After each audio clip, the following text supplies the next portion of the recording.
Allez, maintenant on va parler pas de l'empilement. L'empilement on verra après aussi. Donc là, je vais vous parler du panorama. Donc comment faire un panorama de la Voie lactée, comme je vous ai montré sur les photos vous ai, euh, que j'ai postées avec l'arche de la Voie lactée.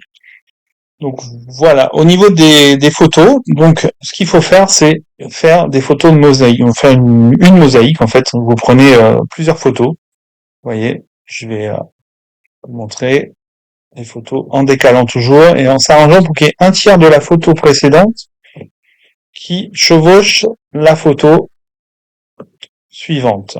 Ensuite, je monte, je vais dans l'autre sens et je prends un Voie lactée. J'avais oublié un petit bout à droite, donc j'ai remis. Donc là, on voit lors de la sortie ceux qui étaient présents. Voilà, donc j'ai toutes mes photos de mon panorama.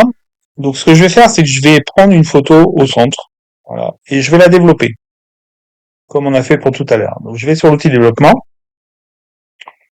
Donc pareil, je fais auto pour voir un petit peu. Donc là, c'est vachement clair. Donc je vais baisser mon exposition. Voilà. Je vais monter mes contrastes. Je vais baisser mes hautes lumières. Je vais baisser mes ombres aussi. Donc vous voyez là, c'est très sous-exposé. Donc comme tout à l'heure, je vais aller dans mon outil courbe. Je vais baisser les hautes lumières et monter les basses lumières. Voilà. Je ferme la courbe. Ensuite, clarté.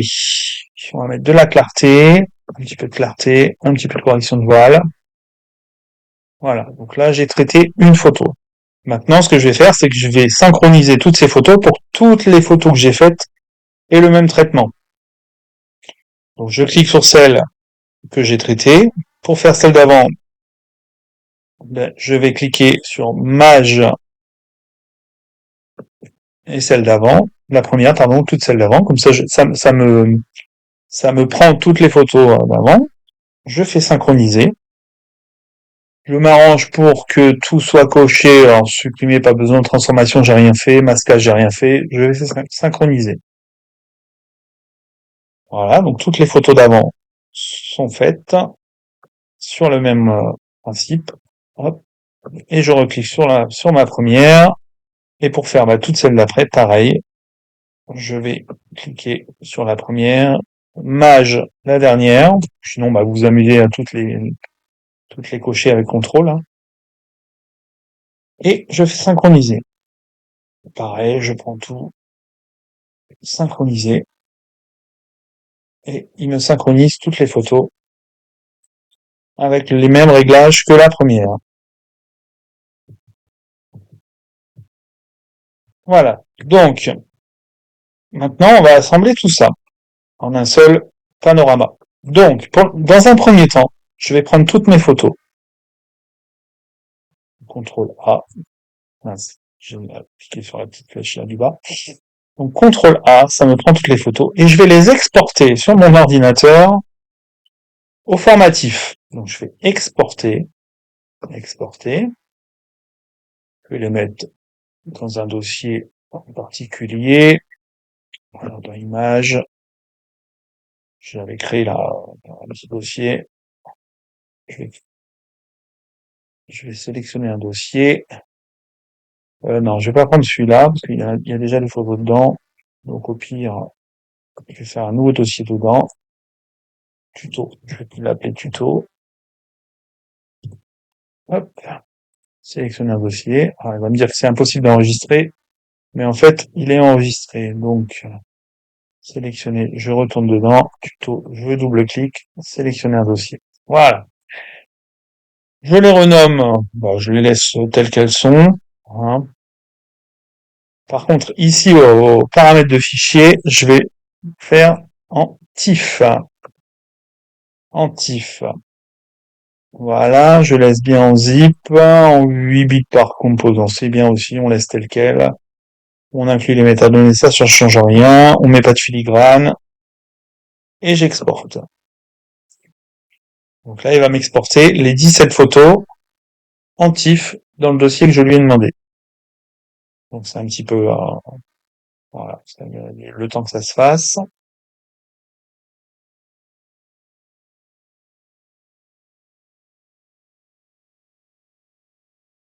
Allez, il en reste quelques-unes. Donc ensuite, on va changer de logiciel. Donc on va aller sur AutoPanoGiga. Donc AutoPanoGiga, c'est un logiciel gratuit. Vous trouvez le téléchargement sur Internet. Avant, il était payant. Alors maintenant, on trouve je vous avais mis, je crois, sur le dernier, sur un des tutos que je vous avais fait en séance, le lien. Je pourrais vous le remettre si vous voulez, avec les codes d'accès, puisqu'en fait, il faut s'enregistrer.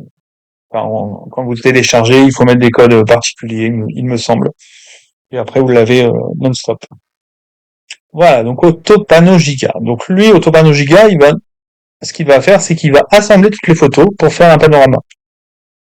Donc, je vais dans Fichier, je vais dans Sélectionner des images, et je vais aller dans mon fichier, dans mon dossier que je lui ai créé. Alors, c'était pas là, c'était dans Images. J'avais mis celle-là, je sais pas pourquoi ici, Tuto, voilà. Je fais CTRL A, Ouvrir. Voilà, il va me trouver les images. Voilà. Donc il a trouvé toutes les images. Il a trouvé 17 images. Voilà. Là vous avez le détail de la focale. Alors 95 mm, c'était pas du 100 mm, hein, mais je sais pas pourquoi il met ça. 30 secondes de pause, on verra de 8, c'était le 4 juillet, voilà. Ensuite, vous allez faire détection. Ici, vous cliquez sur détection. Il va vous ouvrir une autre fenêtre ici avec toutes vos photos, voilà, toutes vos photos assemblées. Vous faites éditer ici, voilà. Donc, le RMS global est excellent, donc ce qui veut dire qu'il a bien trouvé les parties entre chaque photo. Donc là, comme on peut voir ici, j'aurais pu mettre une photo supplémentaire à gauche pour avoir l'arche entière, mais bon, c'est pas grave. Là, c'est juste pour vous montrer. Donc, ce qu'on va travailler, c'est la projection. Donc la projection, c'est quoi? C'est que vous avez différentes styles de projection. Par exemple, sphérique. On va cliquer sur sphérique. Ça fait rien du tout. Rectilinéaire, voilà, ça vous fait comme ça. C'est pas très beau pour la Voie lactée. Panini, encore moins. Cylindrique, souvent on s'en sert quand on fait des panoramas de paysages. Nous, ce qui va nous intéresser là, c'est Mercator. Donc Mercator, voilà, c'est ce qui vous fait une projection d'une arche. Donc, si vous voulez déplacer votre projection, vous cliquez ici là sur la petite croix, hop, vous prenez dedans et vous voyez, vous pouvez déplacer comme vous voulez vos photos, votre panorama. Donc moi, c'était plutôt pas trop mal comme ça. Voilà. Alors il y a des tutos hein, sur ce logiciel sur internet qu'on trouve facilement. Là, je vous montre rapidement comment faire au plus simple. Parce il y a plein d'outils. Hein, vous pouvez changer là. Par exemple, si je me mets ici, il va vous mettre toutes les photos. Alors pas ici, pardon. Je ferme. C'était ici où il vous montre, vous voyez, les images qu'il a utilisées, comment il les a déformées pour pouvoir faire le panorama. Bref, voilà. Je reclique dessus, j'en ai plus besoin. Je vais recadrer. Je vais recadrer ici, avec cet outil ici, recadrer, avec un ratio 3,5. Vous pouvez changer le ratio ici, hein, vous pouvez changer pour faire vertical horizontal. Si vous préférez en normal, vous mettez largeur comme vous voulez. Moi, je vais prendre un ratio en 3,5. Voilà. Il me propose ça. Donc, bah, je vais le bouger. Voilà. Je vais garder cette partie-là. Ça, je vais le baisser.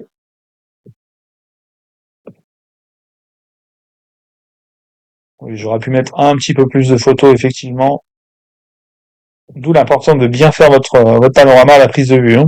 Parce que si vous manque des photos, c'est mort. Donc, on va faire comme ça. Vous allez voir qu'il y a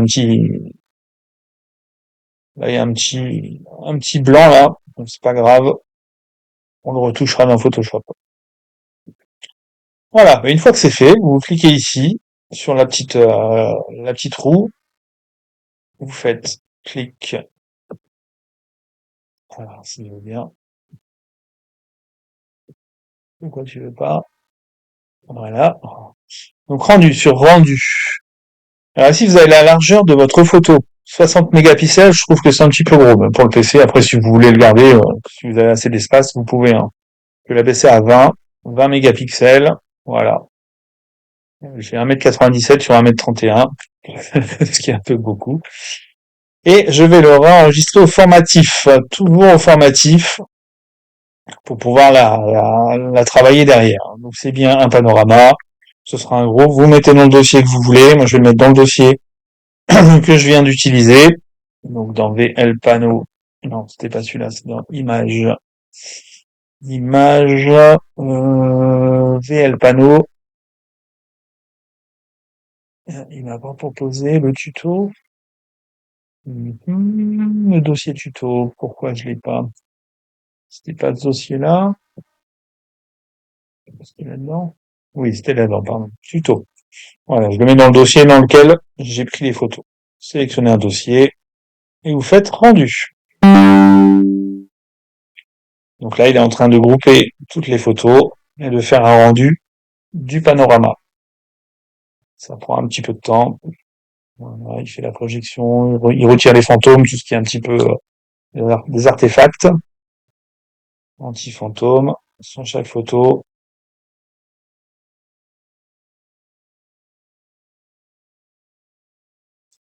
Voilà, voilà. Après, votre ordinateur va dire que c'est OK. Voilà, donc ce que je vais faire, moi, personnellement, je travaille après dans Photoshop. Donc je vais ouvrir Photoshop. Alors vous pouvez la réimporter dans Lightroom pour la travailler dans Lightroom hein, et après travailler sur Photoshop. Mais là, en fait, ce que je vais faire, c'est que je vais utiliser l'intelligence artificielle pour combler les trous, en fait. Alors vous allez me dire, oui, l'intelligence artificielle, ouais. Là, c'est vraiment avec parcimonie, juste pour combler les trous qui manquent. Donc je vais faire fichier, ouvrir, et je vais aller chercher mon, alors, mon TIFF. Je suis bien. Non, c'était pas celui-là, c'est pas encore c'est dans Image, donc forcément. PL5 Présenting, tuto. Et voilà, c'est ici, mon groupe LTS. J'ouvre cette photo-là. Donc la photo, le rendu du panorama. Donc comme vous pouvez voir, effectivement, j'ai quelques petits trous, quelques petites lacunes, là, en bas et en haut. Ça, je ferme, là. Donc, ce que je vais faire, c'est que je vais combler les trous, hein. Je vais sélectionner avec l'outil lasso la partie qui me manque. Je clique droit. Je fais remplissage génératif. OK, générer. Voilà. Donc lui, il va me combler la partie qui manque.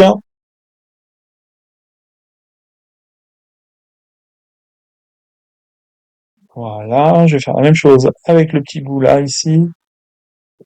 Tac, tac, clic droit, remplissage génératif. OK. Et je vais faire la petite partie qui est en bas ici. Alors, faut que j'attende qu'il soit fait, qu'il est fini. Hop, hop, hop, hop, hop.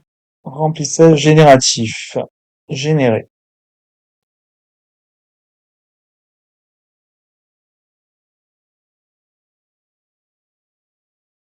Voilà. Alors, vous avez vu, à chaque fois que j'ai fait un remplissage, il m'a créé un masque. Donc, ce que je vais faire, c'est que je vais cliquer ici sur les trois petits points. Je vais aplatir l'image. Comme ça, mon image, on ne travaillera que sur un calque. Alors, si je zoome, je vais faire CTRL plus. Hop, je vais déplacer vers le bas. Vous avez vu ici, là, il y a comme un petit hic aussi. Le panorama s'est fait, mais effectivement, il y a eu un petit bug, là, une petite lacune. Donc, ce que je vais faire, c'est que je vais faire l'outil supprimer. L'outil supprimer qui est ici. Je vais prendre une taille, voilà, une taille comme ça. et je vais juste cliquer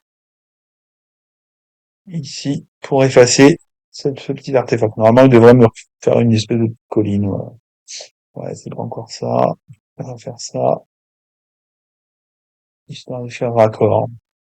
Ouais, c'est bon, c'est subtil, hein, mais des fois l'horizon n'est pas très. Il arrive qu'il y ait des petits bugs, hein. Voilà. Bon, ça va. Dans l'ensemble, c'est plutôt correct. CTRL moins pour baisser. Et maintenant, je vais travailler la photo, puisqu'elle est en TIFF. Je vais aller dans Filtre, Filtre Caméra Raw, qui est exactement la même chose que Lightroom. Voilà, une fenêtre s'ouvre. Donc, vous avez les mêmes paramètres que dans Lightroom. Donc, je vais faire Auto, comme j'ai fait tout à l'heure. Voilà, c'est pas trop mal. Alors, vous voyez, comme tout à l'heure, là, j'ai de la surexposition. Donc, je vais aller dans l'outil courbe, qui est, si je me rappelle bien, dans Optique. Non, c'est pas dans Optique. Peut-être détail. Non plus. Où est-ce qu'ils m'ont mis la courbe? Non, il fait. Non. Ah, ah. Ah, ben courbe, elle est là. Pardon, j'avais pas vu.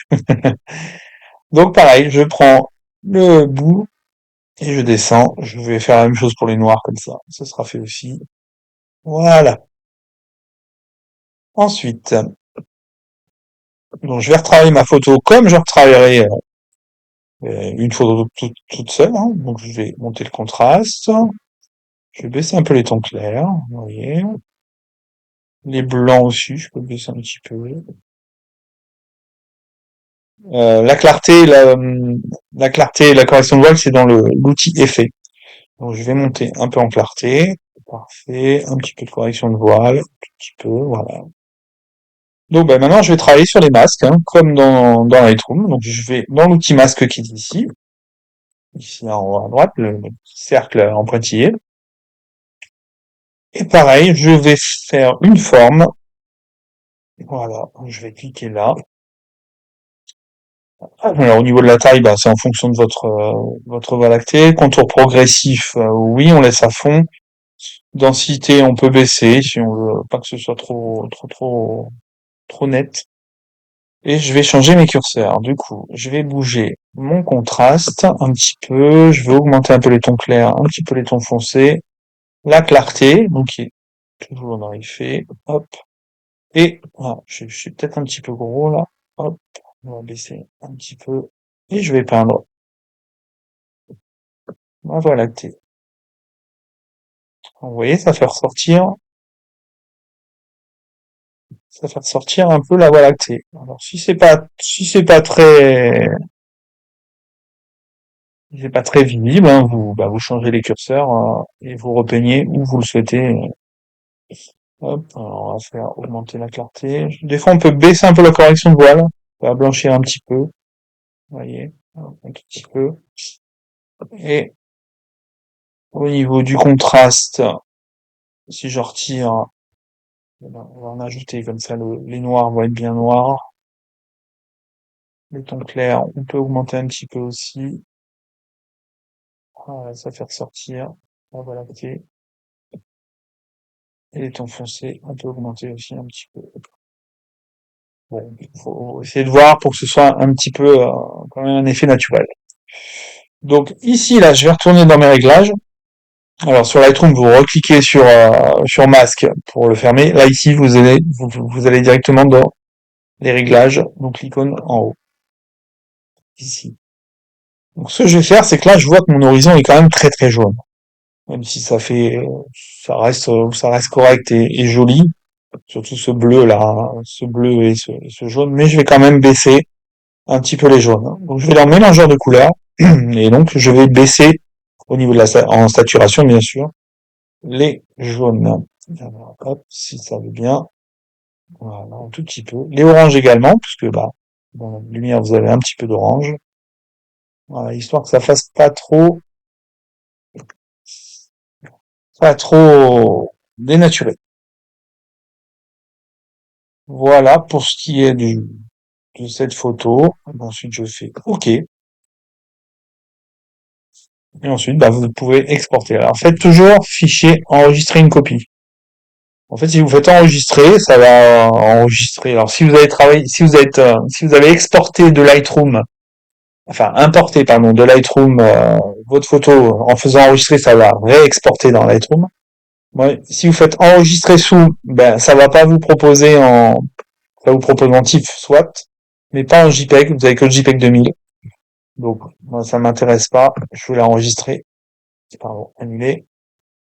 Je veux l'enregistrer en JPEG sur mon ordinateur, donc je fais fichier, enregistrer une copie. Toujours une copie. Donc, ben, je vais l'enregistrer sur le bureau. Vous la nommez comme vous le souhaitez. Je vais l'appeler tuto, moi. Hop, s'il veut bien. Voilà, tuto panneau. Et ici en type, je le veux en JPEG. Voilà, je fais enregistrer. Ici, je mets toujours au maximum. OK. Voilà. Mais vous avez traité votre photo, vous avez pu faire un panorama de votre Voie lactée avec, pardon, plusieurs photos. Vous avez créé une mosaïque à la base. Vous êtes passé par Lightroom ou par un logiciel de traitement pour traiter une photo. Vous avez tout synchronisé pour que toutes les photos soient la même, soient identiques, avec le même traitement. On exporte dans Autopanneau Giga. Vous faites votre panneau. Vous réexportez où vous le souhaitez pour retravailler votre TIFF, donc vous l'exportez bien en TIFF surtout. Et voilà, votre photo, votre panorama de la Voie lactée est prêt. Bah écoutez, merci d'avoir suivi ce tuto, et puis bah, espérons vous voir vos photos très prochainement. Et puis je vous dis à très bientôt.